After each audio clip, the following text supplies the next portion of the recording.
এই রূপরেখাটা হচ্ছে এই যে 31 ডিসেম্বর আমরা যেই হচ্ছে ঘোষণাপত্র দিতে যাচ্ছি, সেই ঘোষণাপত্রটা হচ্ছে আমার একজন রিক্সা শ্রমিক ভাইয়ের মুখের ভাষায়, সেটা আমাদের একজন কৃষকের মুখের ভাষা, গার্মেন্টস শ্রমিকের মুখের ভাষা, একজন ছাত্রের মুখের ভাষা হিসেবে আসবে, সেটা একজন সচিবের মুখের ভাষা হিসেবেও আসবে।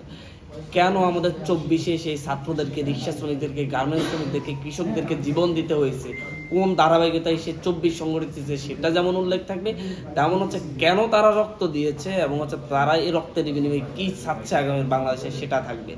এই যে যেই বিষয়গুলো এই 24-এর গণ অভ্যুত্থানের পর ছাওয়া,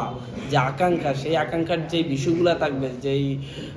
ছাওয়াগুলো থাকবে, সেই ছাওয়াগুলার বিপরীতে সংবিধানের যতগুলো অনুচ্ছেদ আছে, যতগুলো বিষয় আছে, সেগুলো হচ্ছে স্থগিত হয়ে যাবে। মানে আমরা সেই আহ্বান জানাবো, কারণ আমাদের 24-এর গণ অভ্যুত্থানের মধ্য দিয়ে আমরা কিন্তু হচ্ছে সেই শেখ হাসিনার তৈরি সেই সংবিধানকে টিকিয়ে রাখার জন্য আমরা এদের ডিএসএ টিকে থাকবে কেন? আমরা তো হচ্ছে মুক্ত বাকচর্চার কথা বলছি, সুতরাং হচ্ছে আমরা মুক্ত বাক